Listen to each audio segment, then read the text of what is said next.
Assalamualaikum warahmatullahi wabarakatuh. Perkenalkan nama saya Nur Aisyah dengan NPM 2317051031 dari kelas B jurusan Ilmu Komputer. Baik, di sini saya akan menjelaskan tentang cara kerja gerbang logika menggunakan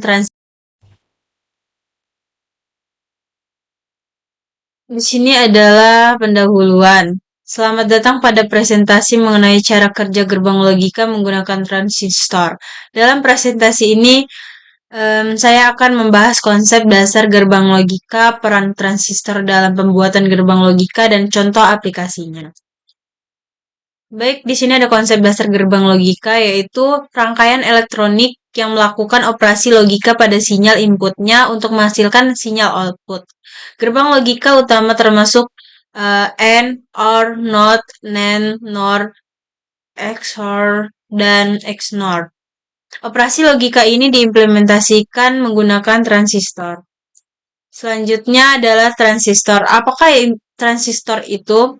Yaitu komponen semikonduktor yang berfungsi sebagai saklar atau penguat sinyal. Terdapat dua jenis transistor yang umum digunakan, transistor bipolar atau junction atau BJT, dan transistor efek medan atau FET.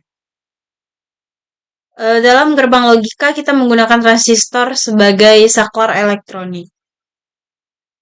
Selanjutnya peran transistor dalam gerbang logika yang pertama yaitu digunakan sebagai saklar elektronik yang mengontrol aliran arus listrik. Dua, dalam gerbang logika transistor digunakan untuk mengubah keadaan logika dari sinyal input menjadi sinyal output. Kemudian, yang terakhir pada gerbang N, misalnya transistor mengizinkan aliran arus listrik keluar hanya jika kedua inputnya berada pada keadaan logika tinggi atau satu. Selanjutnya ada contoh aplikasi. Yang pertama, contoh sederhana penggunaan transistor dalam gerbang logika adalah dengan menggunakan transistor BJT atau bipolar junction transistor sebagai saklar dalam rangkaian N.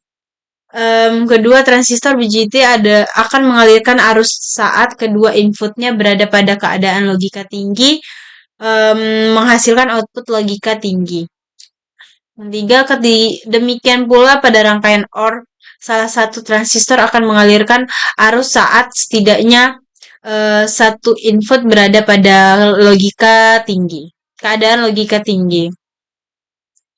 Kesimpulannya, gerbang logika menggunakan transistor sebagai saklar elektronik untuk mengontrol aliran arus listrik dan menghasilkan sinyal output berdasarkan sinyal inputnya. Penerapan konsep ini membentuk dasar dari berbagai aplikasi elektronik, termasuk komputer, sistem kontrol, dan perangkat digital lainnya. Sekian presentasi dari saya. Bila ada salah dan kekurangan dalam presentasi saya mohon maaf, pada Allah saya mohon ampun. Wassalamualaikum warahmatullahi wabarakatuh. Terima kasih.